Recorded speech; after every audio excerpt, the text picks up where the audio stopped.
Welcome back, everybody, to another episode of the Southern Outdoorsman Podcast. Coming at you today for another Thursday breakdown episode as we hurtle towards turkey season, one day at a time. Jacob, how you doing?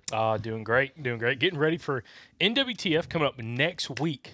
Okay, which by the way, I ain't even mentioned this to you, but I kind of got at least part of our meet and greet set up for next week. Okay. So I was gonna announce that real quick. I don't need to make sure I get the time set up, but we're gonna be in the Houndstooth call booth. With Lyle Gilbert, and also our buddy old David Ellis is going to be there as well. So, yeah. And then also we're going to be in the Meadow Creek Mounts booth as well, which is going to be super fun. So we're really, really excited about getting all that stuff ready to roll, and NWTF is going to be an absolute awesome time. So if you've never gone to the NWTF convention in Nashville, it is a must-go-to show for a consumer that's into turkey hunting. Even if you're kind of curious, maybe you've never turkey hunted before, but you're just curious about it, it is like the place to go to kind of get introduced to like the culture of turkey hunting. Yeah. And not only just that, but just meet a lot of awesome people as well. Yeah. I'll tell you what to do. If you're interested in going and stocking up on some turkey stuff, is go to that convention and go cruise the show floor about 2 hours before closing time, maybe 4 hours On Saturday. On Saturday. The show, it used to be on Sunday. It used to end on Sunday. And, man, you go cruising around at, I think it ended at 4 o'clock on Sunday, and you go walking at, 1 o'clock. Dude, people just give stuff to you. You get deals, baby. You get deals, man. Yep. I got my choke. I got ammo. I got camo. I got a turkey vest, all kinds of stuff. Because, they don't want to pack it up and bring it home, They're willing to sell it to you at a price you've never even heard of. Yeah, that's right. So, definitely is a hot tip on Saturday. And, hey, look, take your lady up there. Opryland, there's plenty of stuff for the wife or girlfriend or whatever. Go show her a good time in Nashville. It's a good. I'm so glad they do it in Nashville, man. Because first of all, it's an easy drive for us, but also Nashville's it's a fun town to go to. Super fun. Yeah. So yeah, be there. By the way, so we're gonna be in the Meadow Creek booth. This is on Friday, so the second day of the show starts on Thursday, then Friday and Saturday. It's booth 1829. Again, Meadow Creek Mounts.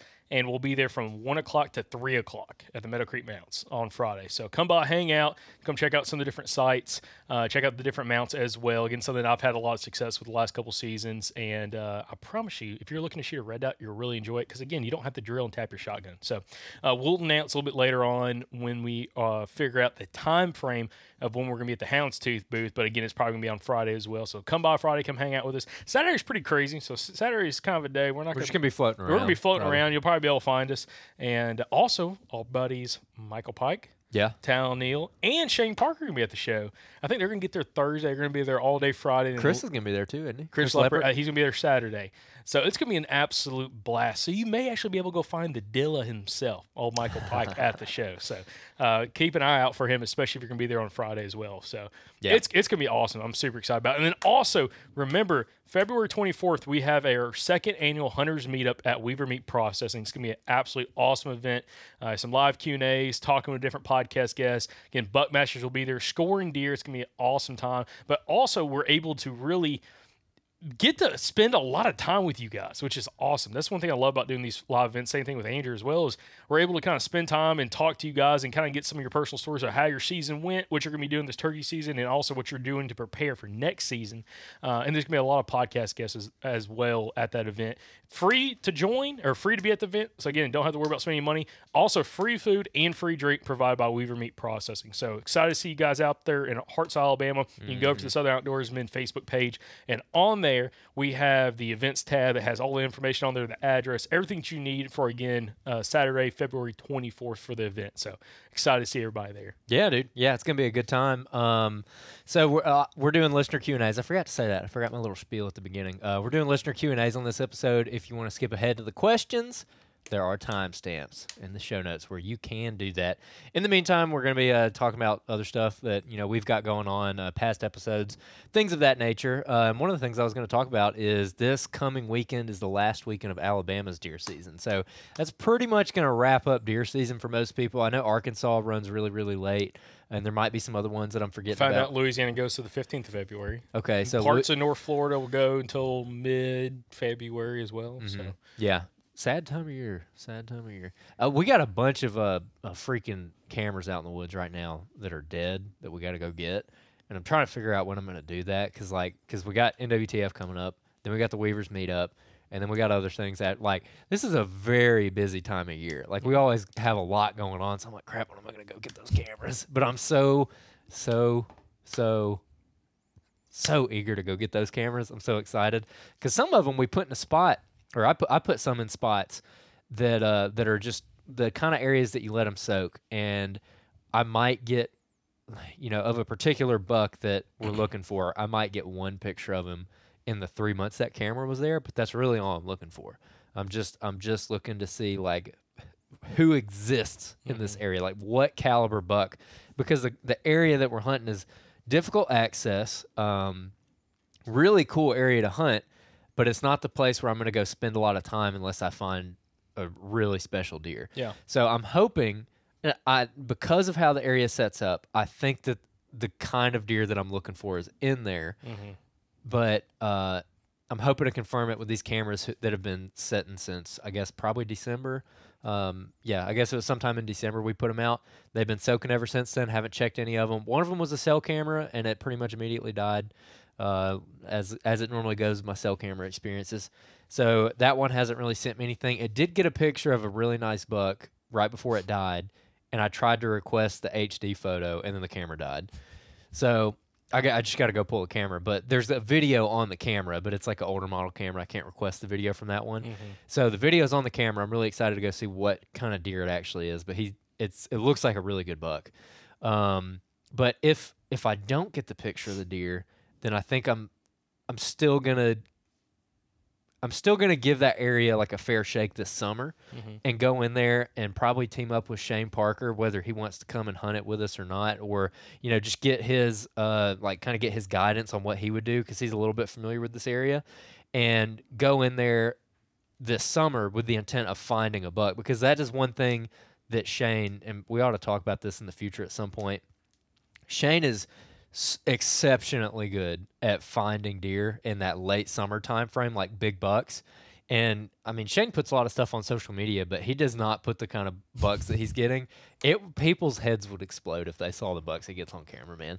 He gets really, really quality deer on camera really consistently, and he's just got it dialed. And that's something I've always struggled with. Like, I've never been able to really hone in that summer scouting in a way that is actually useful for me in season.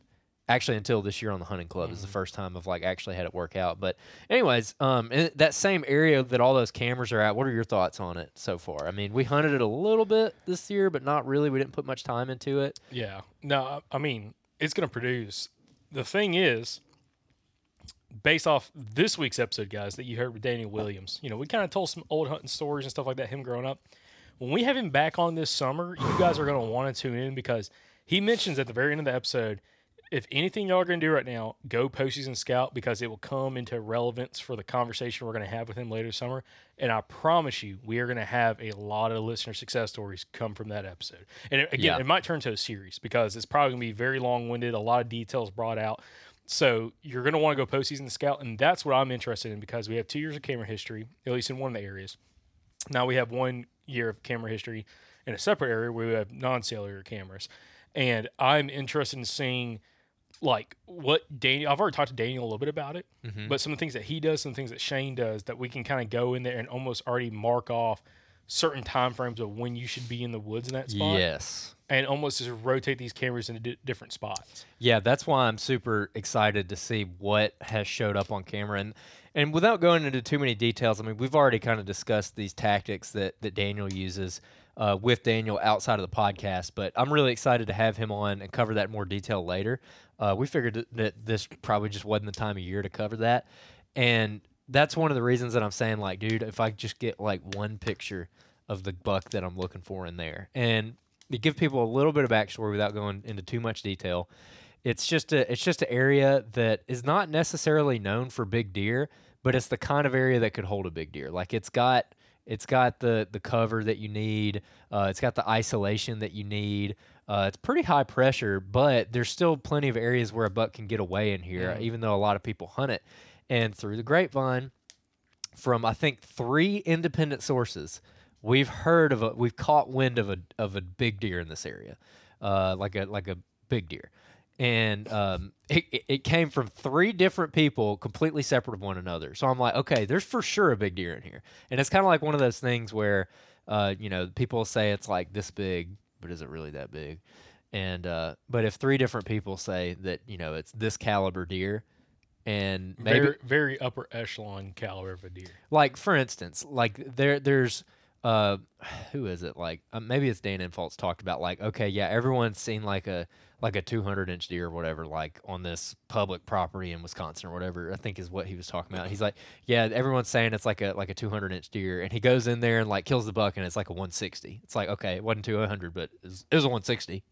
It's still like a really big deer. It's bigger than a lot of people have ever seen. So, anyways, that's kind of what got us interested. We were already interested in the area, but then we kind of caught wind of that, and pretty interested in it. So we'll see what happens. But hopefully, again, if there's just one picture, then that gives us like a golden nugget going into this year, because we know he's there. We could assume that hopefully he made it through the season, depending on when the picture was taken, and then we got a piece of data that we can use next year, which again is going to tie in with a future episode with Daniel. That's going to be really useful, and then I can kind of hone in this summer and just scout out the areas that I think I need to know more about. By the way, speaking about Daniel, what was your thoughts on the interview and like the conversations, the old school so stories? It was a blast, man. It was kind of fun talking to him about his club down around Selma, because again, that's like a really special part of Alabama. That's the Black Belt. It's got a lot of history. It's really unique. So the Black Belt is just basically a strip of fertile, like black soil. It starts in Mississippi. It might start even, but it goes up through Mississippi, and like West Point comes down through Alabama and kind of curves up through the state. So you go, if you drew a line from like, let me think, I'm gonna get my geography right. So from like West Point, Mississippi, over to like Tuscaloosa, I think it's just south of Tuscaloosa, and then you can go down through like Demopolis, Alabama, down through Selma, and then over to Montgomery. So it kind of loops through the state, and it's known, they call it the Black Belt Prairie. And we were driving around West Point, Mississippi sometime last August, and there's parts where you're driving around there where you would think you're in Kansas. Yeah, absolutely. Like it's prairie, it's Black Belt Prairie is what they call it, and it is. It's like grassland prairie. It's super unique. It's super super cool. And me growing up here in Alabama, it's always been like a really storied part of the state. We would go there and rabbit hunt with Mr. Benny back in the day when I was a kid, and we would go hunt all these deer clubs that we weren't able to rabbit hunt during deer season, but after deer season went out, people would let us go run beagles on them. And you'd go on those clubs, and it's just, again, it's so unique. Like the habitat is like nothing. You're used to hunting pine plantations and stuff. It's just way different. You find giant sheds and giant deadheads all over the place. And there's just so many deer down there. It's like such a unique area. So hearing him talk about that in the 80s, I was like, I don't know, it made me like a little bit nostalgic for something I didn't even have, I was like, oh, that sounds awesome, dude. Like living in the heyday. That's pretty cool. Well, what were your thoughts? Well, it's kind of funny. So I was talking to Anthony about that interview and Daniel and everything. And he said he used to be in a club down there in Lowndes County, and he was talking about like flooding and stuff, because Daniel mentioned some of the episodes and stuff about like a little bit of flooding in the water and all kind of stuff. He's like, dude, we were talking about like big trucks and all this kind of stuff that like, going through water. He's like, man, I had my buddy, he had like this giant lifted Dodge. He's like 12-inch lift kit, 42-inch tires, just giant truck. And he's like, there was a time when they went to that club down there and they'd kill a bunch of deer. I don't think they ever killed any real big deer, but they kill a bunch of deer. And he's like, from the time they turned off the paved road to the time they got to the club, it was like 6 miles of like the road was completely flooded out. Like you couldn't see the road. All you were looking at is tree lines, and you were just like staying in between the tree lines, not getting in the ditch with the truck. And he's like, it was coming up like, up on the tire of the truck, like 3/4 of the way up the tire, those big wheels, those big tires. That's sketchy. And he's like, if we wouldn't have his truck, he's like, we would need a boat to get there. And it's like dry. He's like, there's no way my truck was going to make it. But he's like, he brought the whole thing too. He's like, that was like kind of like the culture of like kind of going south. And like Daniel talked about in the episode, when he talks to a lot of the guys, like in that north central part of Alabama, again, like around the Birmingham area, when it came to deer hunting back in that time frame, everybody went south. Nobody ever went north. Everybody went south to go deer hunt. And it was just kind of cool hearing that club atmosphere. But also another thing that was funny, when we made the social media post, we posted a bunch of photos that he'd sent me from like back then. And one was his buddy Jeremy, who killed like this gigantic 165, 170 inch deer. Oh yeah. And it was like one of the biggest deer ever killed in the club. He came as a guest to kill a doe, and ended up killing this giant buck, and then was not invited back. Well, it wasn't even allowed to come back. Not even Yeah. invited. Like wasn't allowed to come back to the club. And that photo gets so much like responses, and like sons of guys that were in the club were commenting. Yes, on I there. saw that. And they're going back and forth. They're like, "Oh man, I remember that day." Yeah, like my dad was so ticked off when he killed that deer and all that kind of stuff. And it was kind of cool to kind of go back and read through the comments of all these guys who are like Daniel's age that grew up hunting out there as a kid. Yeah. But it was all their dads hunting. And that's one thing I told Daniel, like I'd love to get maybe like Daniel's dad and uncle on the podcast, but also getting Mike on the podcast as well. So he's working on trying to get that contact for us. So maybe we can have his mentor Mike on. Yeah, here. we immediately got messages and comments about that where they're like, "Hey, what about that guy?" Yeah, what about getting Mike on the podcast? Oh Like, yeah, that'd like, be super fun. We're working on it, man. Yeah, Just- that would be awesome to get him on. Yeah, and you mentioned the everyone in Alabama used to go south like for deer hunting, and part of that too, like where Daniel lives now, like kind of up there in that I guess like Coleman area.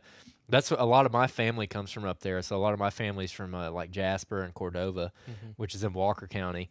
And back then, all of them grew up small game hunters. They were squirrel hunters, dove hunters, quail hunters, rabbit hunters.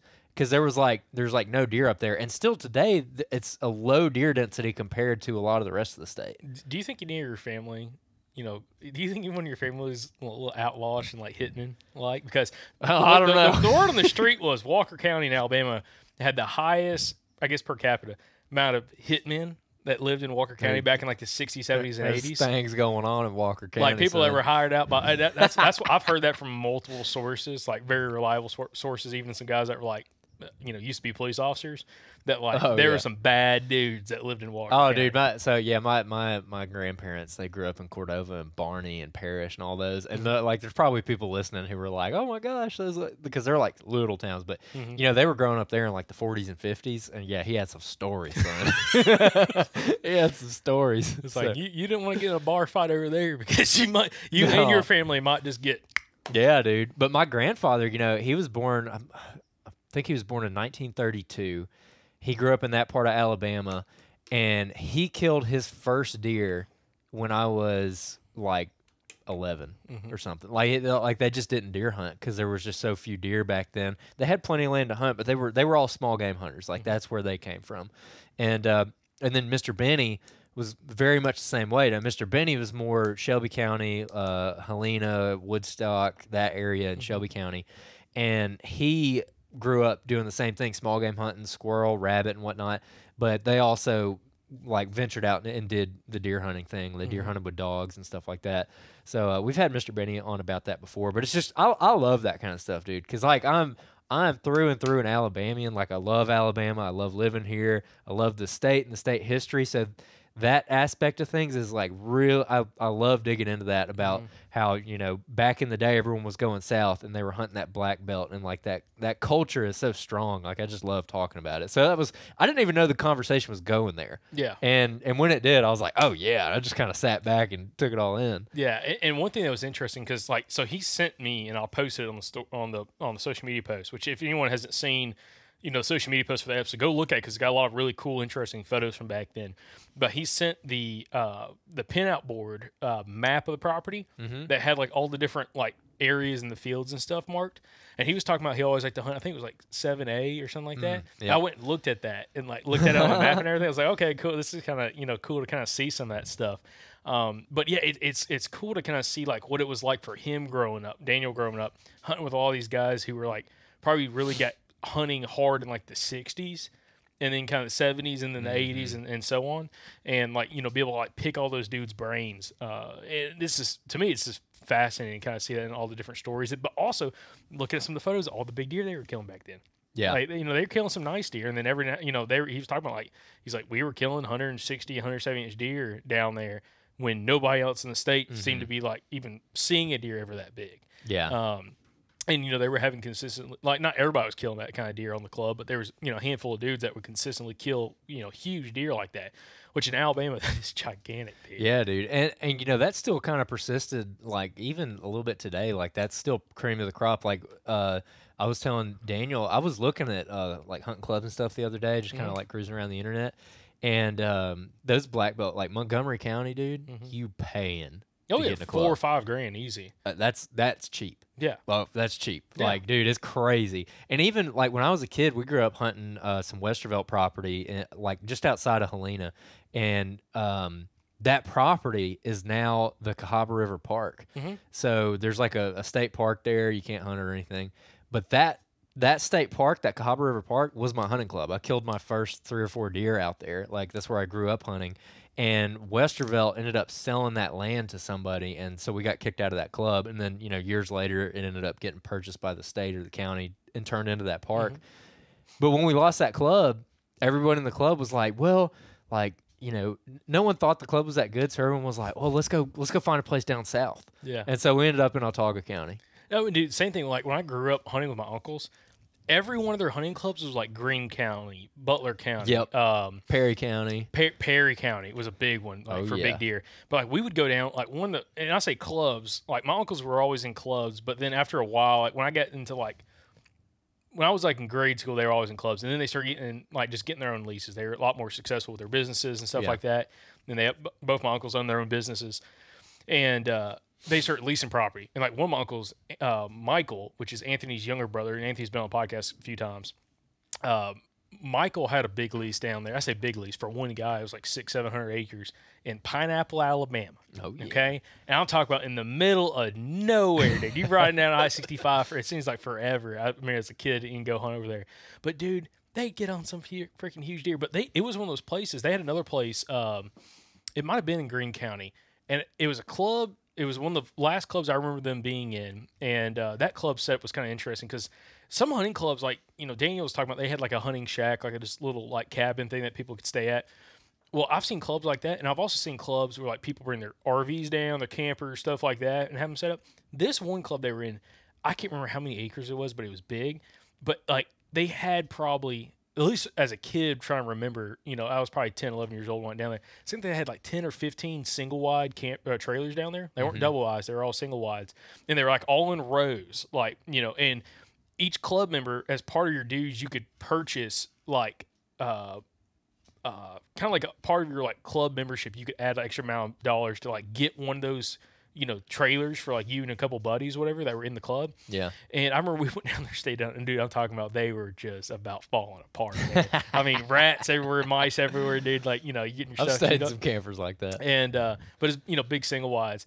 But dude, it was one of those places. I'm pretty certain it was Greene County. And dude, they'd go out, and it was like, I think I hunted down there one time with him, and we saw a bunch of deer. But he's like, they go down there and hunt a food plot, and they'd have like these half-acre food plots, quarter-acre food plots. And he's like, it'd be nothing to see 50 deer in the evening. That's crazy. Like just all out there feeding. That's crazy. But he's like, they never had big deer because they had so many deer. They weren't killing enough does and killing enough deer. So you had, and that's like a weird thing that you see, especially with a lot of guys that hunt more like South Alabama, that have like big private properties, is like they're still in that old mindset or old school mindset of like, I just want to have a bunch of deer. Yeah. And they're trying to like grow a big deer. But a lot of those guys came from like doe days when you weren't allowed to shoot does. For sure. And kind of growing that kind of culture of like the state. But it's like a lot of those people I still see, they're like, man, I want to kill some big bucks, but like they don't ever kill enough does, and they have like a mature doe running around 75 pounds. Yeah. Mature bucks like 130, 140 pounds. Kind of like, one of our SOAs that we've hunted on. Like they just don't get big because there's so many of them, there's not enough food for them. Yeah. And like all the food plots are like mowed down to like half an inch, quarter inch tall, lip high. Yeah, about lip high. They're ripping the roots out of all that winter wheat that they plant. And dude, it was just crazy down there, crazy. Yeah. But like that was like some of my first experiences like hunting in Alabama. Like if we weren't hunting the family farm, we were always going south to deer. Yeah, dude, that's such a cool place, man. Like I remember I jumped my first ever wild covey of quail. It was in Dallas County, or I think it was Dallas County. It was around the town of Sprott, the booming town of Sprott, Alabama. Ain't nothing around there. Or and Heiberger around there. Used to be a place called the Heiberger Cafe. That's the other thing, dude. Like when you're out there, kind of in the middle of nowhere, everything is local. Yeah. And so, like, dude, we used to have like. Yeah, there's no fast food. Yeah, dude, we go meet at the Calico Kitchen at freaking 4 o'clock in the morning, and they're open and they're serving, and there's a bunch of rabbit hunters in there. Like everybody in there is wearing camo, about to go rabbit hunting. There's dog boxes in the parking lot, and they're open on Saturday for the rabbit hunters. It was so cool, dude. I brought up this business concept one time, and like we never did anything with it. I really don't want to do it, but I think somebody could like for real roll with this. If someone had, okay, and I don't know what kind of permits you'd have to do this.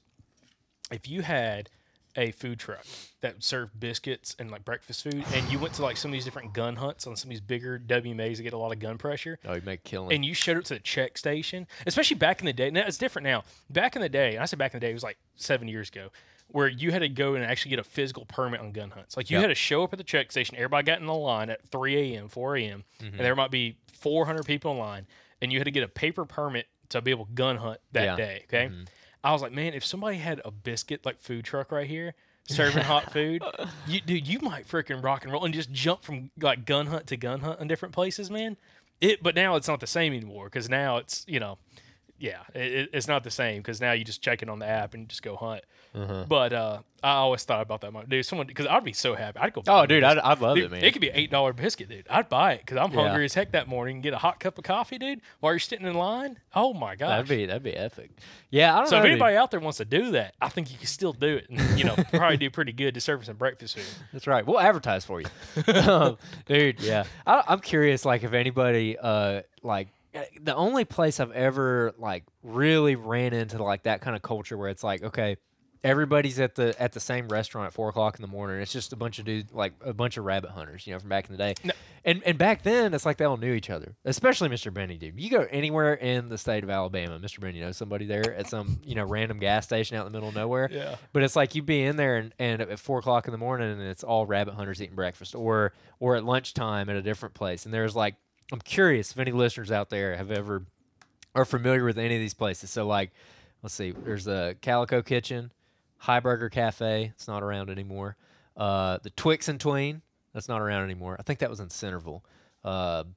And there's a couple others. But I'm curious if anybody knows, like, if anyone recognizes those names. I would love to hear, like... good stories right in. Yeah. Right. I want some listener stories. If you ever been to the Twix and Tween, I think it's a Mexican place now. Dude, I talked about this a while back of, like, you have all these, like, food reviewers and stuff. But if you, like, went around and reviewed, like... from like a hunter standpoint, and like went to all these like little hole in the wall little cafes and stuff, like around like places that have like that hunting culture. Even if it's not around public, like you get down some of those places where there's big hunting clubs and stuff. Yeah, and let's go and like review some of that food, man, from like a good hunting spot. Did the waitress ask if you got any rabbits that morning? Dude, yeah. Oh man, yeah. No, y'all get into any cane cutters? Well, I'll tell you something. That this is an Alabama thing because like I don't think they have many of their restaurants, I say restaurants, fast food joint, in other states but Jack's. Oh, Jack's. Like if you live in Alabama, and I'm not talking about Jack in the Box for all you yuppies, okay? It's communism. I'm talking about Jack's. I'm about very good old red-blooded American Jack's. Yeah. But dude, like they make a good biscuit. They do, but see, they open real early. Typically, like a lot of times, like there's some I know, like out in the country that will open at like 4:30 a.m., 5 o'clock. Okay. Yep. And they got them biscuits hot, son. And dude, as a kid growing up hunting with my uncles, that was like a morning ritual. Like if we went down to the family farm, there's a Jack's you got to pass on the way down there. It's always open like 5:30 or something. We'd show up, go to the drive-through or go inside, grab a biscuit, grab some coffee, whatever. Get up and then load up to the farm, and we'd still have plenty of time to get in the tree before daylight. And that's like one of those places you go into a Jack's, especially in the morning, especially like on a Saturday. If there's a Jack's anywhere around a piece of public land, you go into a Jack's around like 10 a.m., 11 a.m., you're going to have guys in there in camo. That about brings a tear to my eye. I swear. Dude. And you get all the old guys, all the old gentlemen sitting around in their overalls, newspaper all talking and stuff. Hey, dude, that brings a tear to my eye, man. God, it fires me up. Hey, that's like I saw her buddy. I think it was God bless America. I think it was Kyle Huffstetter. He made a post, or he shared a post. It was like, I can't wait to be old enough where me and all my buddies go to Jack's in the morning at like 6 a.m., grab a cup of coffee, and just like sit around and gossip. Dude, bro. Oh, that's what all the older guys do. Like all these like small communities where you have a Jack's at. God, that fires me up. That fires me up, boy. I love it. Dude, when I used to go spend the night with my grandparents, my mom's parents, who that's like the hunting side of the family. for like a weekend or something, we'd always would wake up like a Saturday morning, and my granddad and me at like 6 a.m. would go down to the local Jack's and go get like, you know, a couple biscuits and all that stuff and bring them back and eat them at the house. And that's like, dude, my gosh. you talk about like childhood memories. What we had a conversation. We were trying to get Jax to sponsor the show at one point. Yeah. Man, Working on it. That'd be awesome. That'd be awesome. we were trying to get in better shape, but you know, little Jack's biscuit. Dude, Gotta bulk up. I'll tell you a hot tip. You get the chicken biscuit, okay? I ain't doing that right now because I'm dropping some weight. I'm like 22 pounds down, guys, since like January the 9th. But like, dude, you get a Jack's chicken biscuit, add egg and cheese to it. Blow your mind. I get down with that. Oh, yeah. You knocked the hat off. What are you doing? I'll get too excited talking about Jack's. Sorry. Just get fired up talking about Jack's. Dude, oh my gosh, I love that. But that you talk about like nostalgia of like, oh, for sure. You like, there's that one spot, and I think every state probably has something like that, or like your own community, like wherever you're hunting at. Yeah. Whether you're like in Georgia, Arkansas, Mississippi, Louisiana, wherever. Like your hunting community, wherever you're at, there's probably something like that. There's a little hangout. Dude, that would be like a cool little like blog series or something, or like just a highlight. Like people write in. I would love that. Like people write in. Like y'all ought to write in for real, like on the contact form. The contact form's not down in the show notes typically. It's listener success and Q&As. But you can go to the website, SouthernOutdoorsman.com. There's a contact form. And you ought to write in, like, your favorite little stop, even if it doesn't exist anymore, like Andrew was saying. Yeah. And, like, that would be something cool to, like, bring up and to see, like, what other listeners have, like, ever been there before. Yeah. Oh, that'd be... Yeah, dude, like, the Highburger Cafe, the dining area was about the size of this room. We're in a very small room. Yeah. It's a pain to record podcasts in here. But, no, I would love for people to write in with that stuff. That would be really fun to see. Like, there's a place where we were just hunting. You probably never went in there because it doesn't even look like an actual business. No, it looks super sketchy. Yeah, it's like it's just like a cinder block building, and it doesn't even look like. But you go in there, and it used to be there was like an old lady that worked there, and she'd like make you a hamburger, and like we were just in there, and there's nothing that indicates that there's hamburgers for sale. But you'd be checking out. She's like, "You boys want a hamburger?" And we'd be like, "You make hamburgers?" She's like, "Yeah." And we're like, "Yeah." So we could just hang out there, and that's where the guys. And they used to have a big like pin board up there where people would bring in pictures, you know, and pin it, and so you see what coming off that local WMA, and those pictures weren't getting posted on Facebook, baby. No. You go in there and see what's actually getting killed out there. Well, hey, I'll tell you another thing. So the high school I went to back in Arkansas and everything, there was like that town is, I mean, tiny. It's like 450 people in that town. They had one gas station there, and the gas station served food, and like we'd always go in there and dude, I'm telling you, Hunt's Brother Pizza. That was like the thing. That's where I learned about Hunt's Brother Pizza. Okay? Oh yeah. And but dude, they would serve like homemade meatloaf and like mashed potatoes. They do burgers. They do all kinds of stuff. And dude, we go down there. We'd walk from school down there, like me and like 15 friends. Yep. And I'm telling, we would spend some money. Okay. And like they'd be back there cooking. We'd just be hanging out like after practice or something, like grabbing some food. And like it had, just like you're talking about, it had like maybe like 6 booths in there and like a couple little tables that you could sit in, like way back in the back. And we just sit there and just like grab a couple drinks or get you a fountain drink, man. Just go sit down. Listen. Oh, dude, there's only one gas station now that I know where I go get like a legit breakfast. You know where it's at? Oh yeah. You take 145, go all the way down next to the Peach, baby. Yep. And they got like, I mean, there's like a dude back there like frying eggs. Like you get like a couple fried eggs. I always go in there and I get like 4 eggs and like bacon and sausage. Like, dude, they piled up. And it's always like, you know, some nice old lady. Dude, there's nothing. I'm like, let me get some of that bacon. She's like, how much you want, baby? Dude, and I'm like, give me. Keep I mean, claw that sucker out of there. Like, I want all the bacon you got. Anyways, no, hey, that's another thing I brought. We up. get too excited about gas station food. Yeah, that's what I was gonna say. That's another thought I had of like a segment of the podcast is like highlighting like other like again these gas stations that serve like awesome food. Yes, because like those are some of the best spots to step into as well. Like we went to one. I don't know where the heck we were at. We drove. Where did we go? Oh, it's on the way down to SOA. When you take one of the back roads, there's that gas station that had like, dude, it had like legit breakfast food, man. What's it called? I can't. That place. Should we say the town it's in? I don't even know the town it's in. I know the town it is. Should we say the name of the town? I don't know. I mean, it's kind of out there. God, what's it called? It's like the Frog something. Like yeah. But we pulled up. And there's like 15 old guys out front in overalls. Camo. And they're talking about what they saw that morning or whatever. It was awesome. Because we rolled through at like 10 a.m. In the middle, I'm talking in the middle of nowhere. Yeah, dude. And they're just, like, they're all out there. You ain't getting there by accident, okay? Absolutely not. And yeah, God, it's like The Hoppin' Frog. The Hoppin' Frog or Something something like It's a that, gas station, but yeah, they had that, and all the guys out front, and we were kind of in a hurry because we were gonna be late from the meeting. And we get some biscuits and everything. Well, we got some biscuits, and they were all sitting there talking out front about what they'd seen that morning. And all I wanted to do was go just shoot the crap with those guys, shoot the breeze with them with a cup of coffee, and be like, "What'd y'all see this morning?" Yeah. But we had to go. Yeah. Oh, that was cool, dude. I'll tell you one thing, dude. If you do that, if you go to one of those spots, and if you have anything on, like if you're wearing like First Light or Sitka or anything, walking into one of those spots, you get looked at a certain way. For sure. If you're not wearing, you better be wearing some Bottomland. Like if you're not wearing like some old school mossy oak or like Realtree or something, like better yet, be wearing camo that you bought in 2006. And it's faded. Oh, got yeah. some tears in it. If you get that, it's like instant, You get like instant cred. Yeah. And it's like if you have anything like technical apparel and you walk into one of those places, people are like, "Who the heck is this snob nose kind of guy?" That's so true. Because I've had, I had. So when we killed our bucks, we cruised back through there, and we were parked in front of that same gas station. This is like 5 days later. Oh, yeah, had the buck strapped to And we it. had the bucks strapped to the back, and we were wearing our camera or whatever. And the first time we went in there, ain't no one said a word to us. We were camoed up and everything. That time, there's people coming out of the woodworks. I think you were in the restroom or something. Yeah. But I had all kinds of people walking up. They're like, "You had a pretty good morning, didn't you?" And we got to talk to all these different people, tell them about the bucks. But I love that, dude. Hey, I'll tell you something else. It's kind of funny talk about wearing camo. I went to church this past Sunday, and I had my Solitude, or not Solitude, Source vest on. And I kept seeing this guy like looking at me kind of weird. Like You went to church in camo? Camo vest, I didn't have a camo jacket on, but it was cold. It was cold. Trying to get First Light to make a solid color in that vest because I'd wear it all the time. But anyways, when we were leaving church, this guy came and tapped me on the shoulder. He's like, "Man, you like the jacket too?" And I'm like, "What?" And I'm like, "Yeah, dude, I got the jacket and the vest." He's like, "Man, I love that stuff." Nice. And I'm like, and he didn't even know who I was.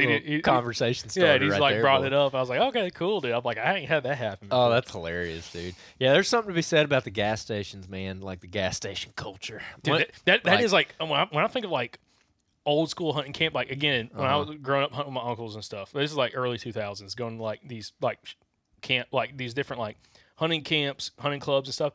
That's like what goes to my mind. Is like you always went to this gas station. Oh yeah. Like way out in the middle of the country, got a biscuit. They talked to a lot of older guys there, all chit-chatting about the hunt, and then we load back up and get ready, head out to the stand. 100%. Like, when me and my buddy Grant were teenagers, we both killed bucks on, like, it was Thanksgiving break, and we were out of school. We were, like, 16. I kill a buck, Grant kills a buck, and we were hunting off, like, that same area, Shelby County, and we had him in the back of my truck. And at the time, listen, dude, at the time, I was driving a 01 Tacoma that was like beat up. None of the windows rolled down. AC didn't work. On the back, I had deer killer's ride. On the back, I had a AON Alabama Outdoor News sticker, and I had a giant sticker on the tailgate with a steel trap on it that said "Trapping in American Heritage." So we go like, dude, we roll up to that gas station, which fit in perfectly in Green Pond, Alabama. And we roll up to the Green Pond grocery with both of those bucks in the back, and we just parked out front and just. Like everyone that drove by freaking whipped in that parking lot, dude. There's all these girls showing up from Green Pond and Woodstock taking pictures with our deer and everything. I was like, dude, for a day, me and Grant were the two most famous people in Green Pond, Alabama. Which if you blink, you miss it. Yeah, for sure. That's where Drayton Farley's from, you know? Woodstock. Yeah, Woodstock. Woodstock and Green Pond are like right there next to each other. Yeah. But yeah, that's where all Drayton Farley's from. You heard that new song? That new Drayton Farley song? Yeah. The cover, what's it called? In Faith? Have Faith in Me? Have Faith in Me? Yeah. It's good. Muscadine Bloodline? Pretty good. It's pretty good. Pretty good. But yeah, dude, I love that gas station culture, man. We could do a whole podcast on gas stations. Dude, y'all need to ride in. I want to hear some recommendations. That would be a fun video series to do where you just go around. Dude, I'm telling you. That would be a freaking blast. Dude, like you go hunt and like the hunt's not really even like part of the show. Yeah. It's just like you kind of show a little bit of the hunt and then you like go like hit up like the local diner or the local gas station. You just hang out. And you just hang out and just like film and talk to people. Dude, it'd be awesome. awesome. My gosh, that would be a blast. That you would get some sideways looks. Freaking running a DSLR at one of those places. Maybe, or a mirrorless camera. People would be like, what are you doing? But, I think it'd turn out pretty good. Dude, I think you could have some success with it. It'd be awesome. God, I'm so fired up. I really want people to write in on this subject so I've bad. never been so excited about people riding. Me neither, dude. Especially if you're like familiar with the areas that we talked about. I want to hear your stories from the same areas. But like Jacob said, I also want to hear if you in Georgia, if you in Tennessee, Florida, Louisiana, Mississippi, wherever. I want to hear about your like local spots. I want people to send in pictures, do it on Facebook, do it on Instagram, contact form on the website, whatever you got. And I want to see what you got. I want to share. Dude, that could be a new social media post. Yes, so just like talk about like all these like spots. Oh, 100%, 100%. Especially if you get like old photos, like Daniel did, where it's like the place is still around, but like you got like old photos of like a buck in the truck, dude, like a 1980s Ford, just sitting there. Oh, dude, that would be epic. Or strapped to like a Grand Cherokee and just like Yep. Old Chevy K5 or old Ford Bronco. Yes. I used to have a K5. It was a piece of crap. God bless it. Just offended a bunch of people. It was a cool truck, but it was a piece of junk mechanically. Anyways, let's do some Q&A. Let's do some Q&A. Enough about gas station food. My inner fat kid's clawing his way back out and want to go get a biscuit what's right now. one of the best parts about the gas station food? I get this last part. You know how they always have like pies? Like they get like homemade pies. Oh, 100%. And it's like little bitty pie. Or not just that. Like sometimes they have sliced pie and it's like it's like wrapped for you. It's like unwrapping your own little present, man, every time. Listen. When we were on our SOA hunt this year, I went to just such a gas station while you were still in the woods. You little fatty. Yeah, I did. I swear to look. And I didn't tell you because I knew you were going to give me hell. But I had to go find some internet. And I'm like looking. I'm like, where can? Because I had to go do something for work. And I was like, where can I go? And I'm like looking, and there's a gas station up the road. So I was like, I'll just go to that gas station and get I think I wanted to get like an energy drink or something.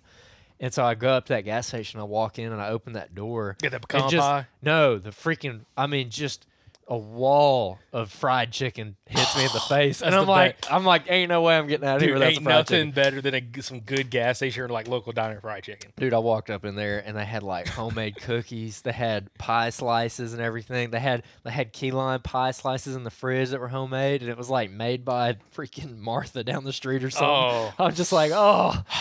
Yeah, so I went a little crazy there. I wasn't feeling too good after I ate all that food, but You get the old bubble gut when you hit back in the woods. It's kind of food that you eat it, and then like 30 minutes later, you just feel like someone shot you with a tranquilizer gun, and you're just like, I need to take a nap. See, that's why we'd go eat there like after a hunt, like a morning hunt, and then you go take a nap afterwards. Oh, dude. And then you wake up, you're like, let's go. Yes. Like it's back at it, man. You go sleep in the truck, sleep in the bed of the truck. Have you seen the meme where it's like Lord, nourish us food to our bodies and our bodies to your soul. And it's like the food is like fried chicken and like gravy and it's like the Lord and he's like, Jesus, oh my god. Yeah, Jesus is like, I don't know about this one, man.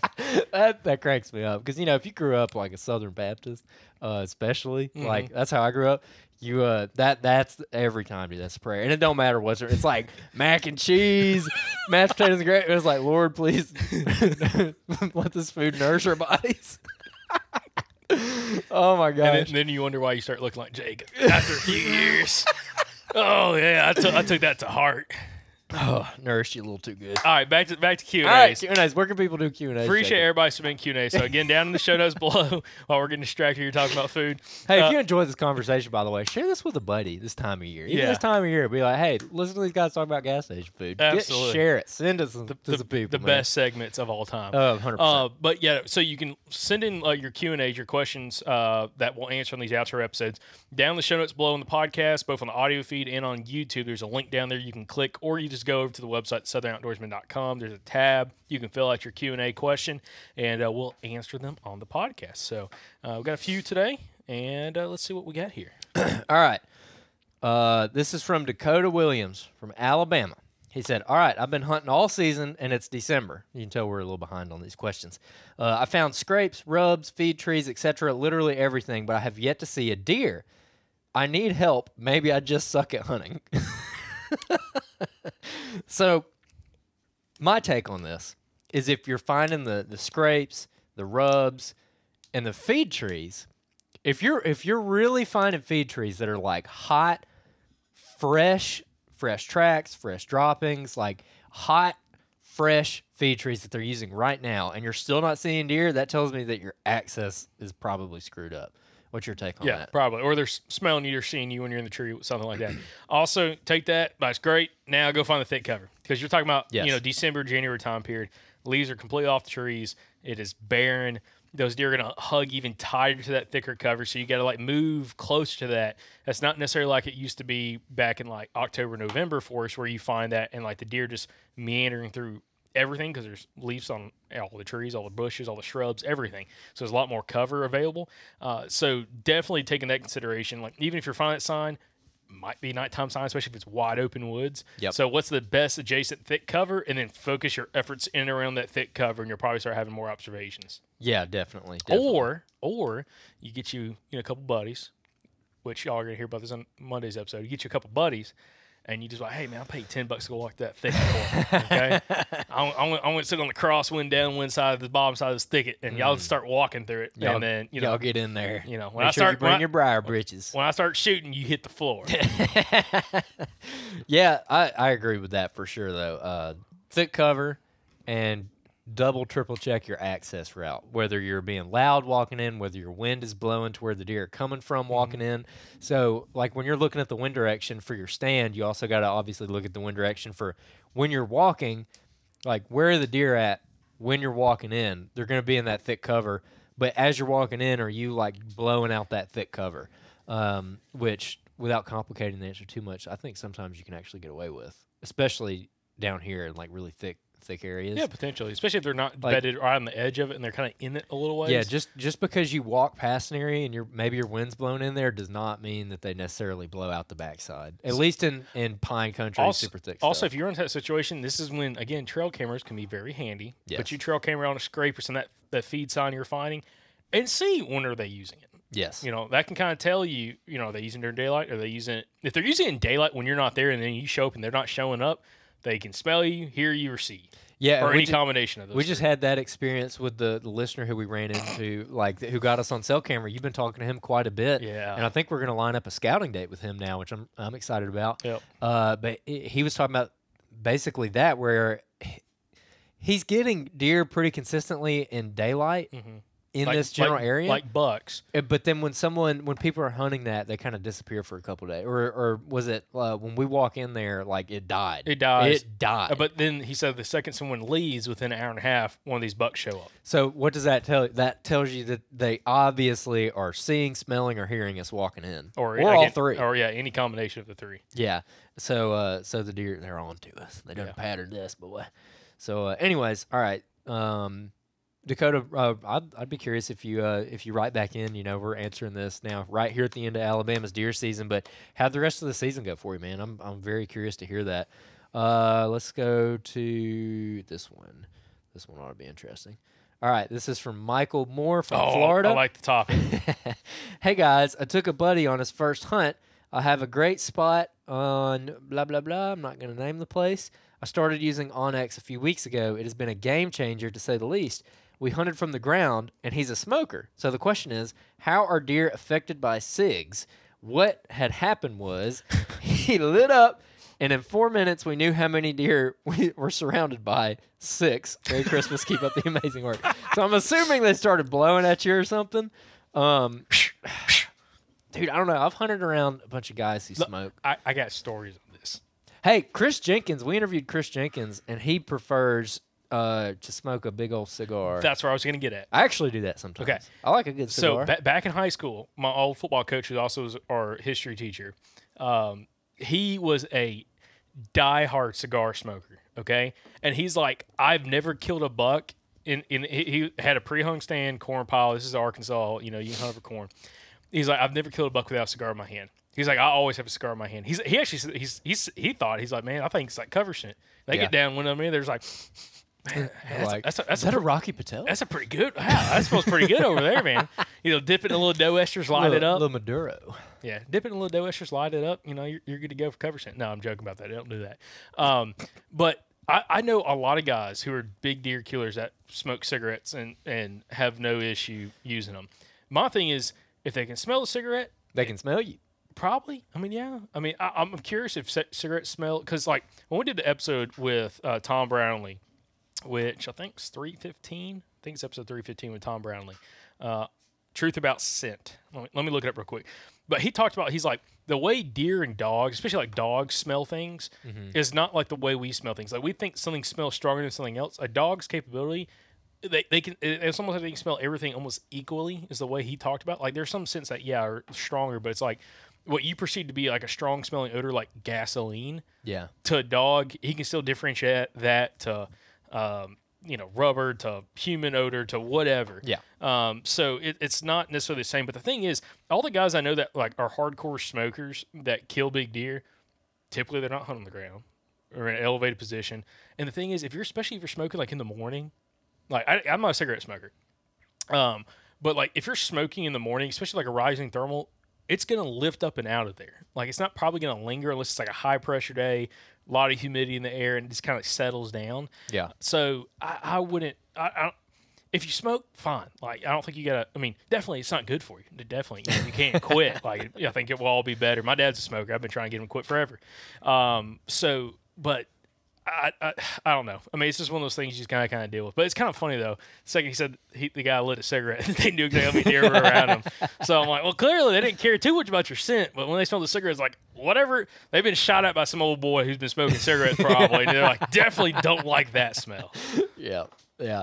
I agree with all that. I mean, yeah, just if you play the wind, I don't really think it matters whether or not you're smoking a cigarette. Like I don't think it matters any more than like if you spill gasoline on your boots or something on your way out to the woods or any other strong scent that might be out there like scaring the deer. I mean, if they can smell you, they can smell you. I mean, I think that's my and more detail on this, and this is by far like if you're a newer listener, you haven't listened to this episode, this is definitely like a must go back and listen to episode. It's episode 315, The Truth About Scent with Tom Brownlee. Yes. Okay. Highly, highly, highly recommend going and listen to that episode. That came out in December of 2021. So again, episode 315, The Truth About Scent with Tom Brownlee. Go back and listen to that episode. It will open your eyes to the scenting capabilities of not only dogs, which Tom Brownlee is a national renowned canine instructor, training drug dogs and stuff like that. Also an adjunct professor at a university, I think it's Montana State University, something like that, and teaches actually a course on dog scenting capabilities. But he's also a big game hunter, hunts elk, hunts deer, whole 9 yards. And we talked about the similarities between a dog's nasal structure and like what they're capable of doing compared to like a deer's. But also we learned in the episode that a deer has a stronger smelling capacity than a dog does. Yeah. So it's super fascinating. Again, go back and listen to that episode and definitely help you out. But yeah, Michael. By the way, Michael, that place y'all were hunting on, I've been interested in hunting there. We're not going to mention on the podcast. Yes. But I have been very interested in coming down there and hunting. We've interviewed some guys that hunt there. We interviewed one guy specifically that's hunted down there quite a bit and had a lot of success killing some really, really good deer on those hunts. And if you message us back, we'll tell you who it was. Yeah, and actually send you the episode too. Yeah. All right, cool. So yeah, I think that settles that one. Last up, this one is from Sparky Mitchell from Alabama. Interesting name. Can you have too many does? Does it push bucks off the property? I was getting several bucks in 2020. Since we've been getting nothing but a couple spikes, during the rut, bucks will show up, but not the rest of the year. We do not have a lot of deer.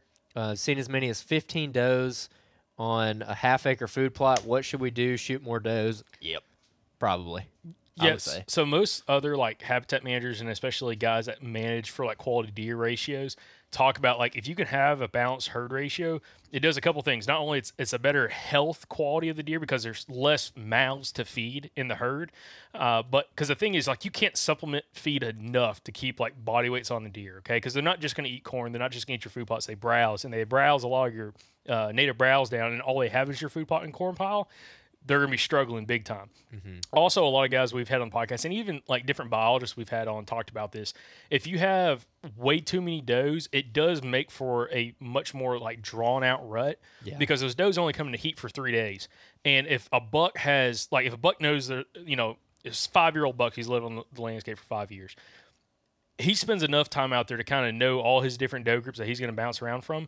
And if he has 7 does in a doe group and they're all going to be coming to heat, within, a certain window of time, and they're going to be in heat for 3 days roughly, be able to be bred, he's going to be locked down and busy for a long period of time. So you're not going to see a lot of activity. And we've personally seen that in places. Like if we hunted like some of these pieces of public that have really off whack doe buck to doe Yeah. ratios, which we do have in Alabama, because a lot of pieces of public in Alabama, you can't gun hunt for does many days. You know, Nash Forest is a little bit different, but like on a lot of management areas, they might have one or two either sex hunts where you could kill a doe, and a lot of people still don't even do it. You know, there's a handful of people that might do it, but I don't know many people that go to a public land and you go shoot a doe with a rifle. So not many of those does get killed during bow season. So you see these weird kind of like rut patterns where like you might catch a buck kind of cruising through, but you don't ever see that hard chasing. Yeah. And again, a lot of biologists talk about it's because you have your sex ratio off and you have way too many does. So we're actually doing this and testing this out right now on the family farm. Anthony's killed, I think, 5 does. He's going to try to kill a couple more before the end of the season. And he's noticed a little bit more of a difference just on like the health of the deer over the last couple of years. He's been trying to do that, and his neighbors, none of his neighbors shoot does. Yeah. So they like to funnel into his property. So he's just like hammering does on this 80-acre parcel. And look, we've interviewed Matt Dye and hold on. Adam Keith, Matt Dye. Adam Keith, Matt Dye from Land Legacy. I always get the names backwards. Sorry, guys. And they've talked about this. Like, this is something that can like dramatically affect not only like the quality of your deer and like let your bucks express their full potential, because there's plenty of natural forage for them, but also letting you have a much more tight rut in that area, which gives you, more bucks kind of cruising around, covering more ground because there's less does for them to breed.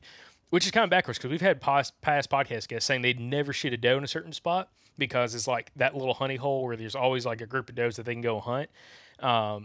And maybe they're in a lower deer number area, lower deer density, that's fine. But if you're in an area you're seeing 15 does on a quarter-acre plot, that's not all the does on that property. Yeah. So, yeah, you probably could kill a bunch of them. But, like, that's where, like, finding somebody who does like property management work from like a herd management standpoint, and like there's a bunch of different like biologists that will do that as well, and hire them to come out and actually do surveys and figure out exactly how many does you have on a property and deer on the property, and figure out how many y'all should take on that property.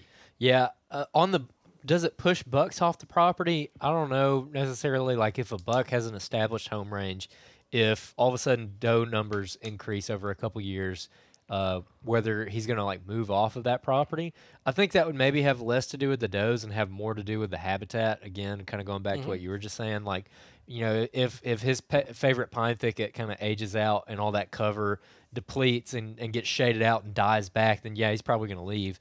But if you've got bucks in the past and then all of a sudden now you're not getting them anymore, then I don't know if you've tried this or not. Again, all I have is like the question that you wrote in to go off of, but maybe try moving your cameras around a little bit more. I don't know what you're running your cameras on, but if you've been running them, like let's just say you've been running them on a bunch of scrapes, well, maybe move them to like food plots and see what's showing up at the food plot at night, or vice versa. If you've been running them on food plots or corn piles, maybe go find a scrape to put them on, or a random trail going through a hub or a saddle or something. Get out there and start getting in between all the food plots, the corn piles, and breaking the property down and just getting your cameras on other stuff, because it was kind of the same with our hunting club these last couple years. It just doesn't seem like it's holding a lot of deer, and I still don't think it's holding a lot of deer, but year one, we went from getting basically like 0 bucks on camera that I wanted to kill. And, we didn't run a ton of cameras, but we ran cameras in what I consider to be good spots. Didn't really get anything noteworthy on camera until after season. Got the 10-point on camera on February 14th last year, which is 4 days after our season closed. This year, we made some adjustments, and we ended up getting, I think, it's somewhere in the 20s, between like 20 and like 28 different bucks on camera on the property, and probably 4 of them were shooters, and 2 of them are dead for sure. I killed one, and then another guy in the club killed another one. But I think the two of the bigger ones are still alive. The biggest one's still alive, as far as we know. Yep. But anyways, that just goes to show that moving those cameras around, they were there the whole time. Even though the property is really underwhelming, we don't even find a lot of buck sign on our property, period. We don't find a lot of rubs. We don't find a lot of scrapes. But just adjusting those cameras, and some of the places that we were getting these bucks on camera weren't on food sources, and they weren't on buck sign. They were on trails and creek crossings, specifically trails and creek crossings, actually, is where we ended up getting these deer on camera. So I kind of had to abandon what I'd normally do, and then picked up these deer that have been living there this whole time right under our nose, and we just were missing them the whole time. So I think again, without knowing anything about your property, it's probably similar on your property. Like there probably are good bucks using the property that you're just missing because of where you're running your cameras potentially. So I'd be curious to get more context. Again, I'd love for you to write back in and give a little bit more context, and maybe we can email back and forth about it or something. Got anything else? Sparky, if you're not a mechanic or like an electrician. Yeah, you just, man, you missed out on a great opportunity. Do we have any new reviews? Have you listened to that one yet? No. It's intense. That's Sean Ryan show. Let's see here. Did we read that? Yeah, we did. Okay. So, all right. No new reviews. Y'all, come on. Let's get some new reviews up in here. Yeah. If Apple Podcasts. If you've enjoyed the conversation today, especially our little segment, which took up most of the podcast, talking about, different, restaurants and gas stations and everything, go write us a review. And actually in the review, you could put in, some of your thoughts in different spots that were like nostalgic to you guys, especially growing up as a kid, or even places y'all go to now. Yeah, that'd be fun for sure. But we got NWTF coming up. We got the Hunters Meetup coming up. Also, we've got another expo that we're going to be at that we're going to have a booth at. We're going to have merch for sale. We're going to be setting up some seminars, which are going to come, and that is the Eco Wild Expo in Mobile, Alabama, May 10th through the 12th. So May 10th through the 12th, be there in Mobile. We got a strong listening audience in that. Basically from New Orleans to Pensacola, that whole Gulf Coast region. Yep. We got a lot of people that listen down there, so you better be at that show. It's going to be a good time. It's going to be an awesome time. So, again, give some love to the real deep South people. Yes, the deepest of all South It's people. like we got some buddies that live down there, and they talk about, where we live is like the deep South. He's like, man, y'all are 3 hours from the deep South. What are you talking about? And I'm like, all right. I guess if you ain't celebrate Mardi Gras, you're not in the deep South. Yeah, it's going to be a fun expo, especially even if you live a couple hours from the coast. This will be, I think, a good one to go to because you're going to have this expo. It's going to be kind of a mix. There's going to be hunting stuff there. We're going to be there. There's also going to be other hunting companies there. But also they're going to have a lot of stuff for kids. So if you got young kids, I think they're going to have like a touch tank for all kinds of like aquatic critters, like those, I guess, horseshoe crabs and other stuff where like, the kids can come and like play with the fish or whatever. And it's probably not the best way to put it. Hey, listen, if there's a stinger in there, you better be careful. We don't need another Steve Irwin happening. Get jabbed in the arm. Yeah. So that's going to be there. But also, you come down to the expo. I'll tell you what, bro. You head on down. I mean, it ain't a far drive from Mobile. I mean, you're right there on the coast. You're right there in Mobile Bay. You can get on some saltwater action. Oh, yeah, a little redfish. Little redfish, speckled trout, flounder, baby, pompano. What you got? So, yeah, there's going to be a lot of saltwater stuff there, too. So, there's going to be people selling saltwater gear. It's going to be a really, really fun expo. I'm looking forward to it. And I'm looking forward to doing a little surf fishing while we're down there. Oh, yeah, we going down to the beach. Dude, it ruins freshwater for you. I love saltwater fishing. But anyways, that expo is going to be super fun. We're really excited. There's going to be more details to come on that.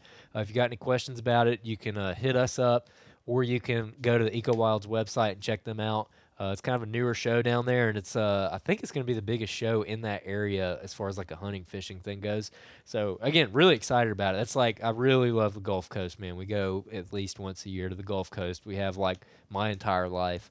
So, it's going to be an awesome show. We're going to try to line up potentially some podcast guests or some seminars that have to do with that. I was talking to our buddy that lives down there, and I was telling him, I'm like, dude, you live in such a unique place. The guy who wrote in from North Florida, who's hunting that, I almost said it, who's hunting that place in North Florida, that is so unique, that sandy coastal plain type habitat. It is so unique that a lot of the stuff we talk about, maybe doesn't transfer over like as good as you think it would down there. Yeah. So like they just kind of very unique area. So anytime you can get someone who's super specific to it, it's really helpful to those guys down there. And what's surprising?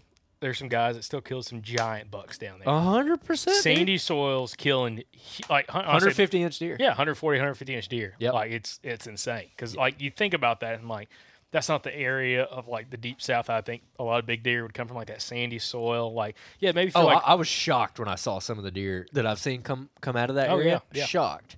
So yeah, you don't want to miss. It's gonna be a fun event. But other than that, guys, appreciate y'all watching the podcast. Appreciate y'all listening to the podcast. Appreciate everybody again writing reviews, writing listener success stories in, and writing in these Q&A questions. We love doing those. But guys, you don't gonna want to miss Monday's episode. It's gonna be a really fun episode. Again, probably gonna enjoy it. Be careful when you're driving. Don't wreck the truck. You might be laughing pretty hard on it. So it's a good one. So make sure y'all tune in Monday for Monday's episode, and we appreciate y'all getting support in the podcast. So thanks again, and remember, guys, y'all stay Southern.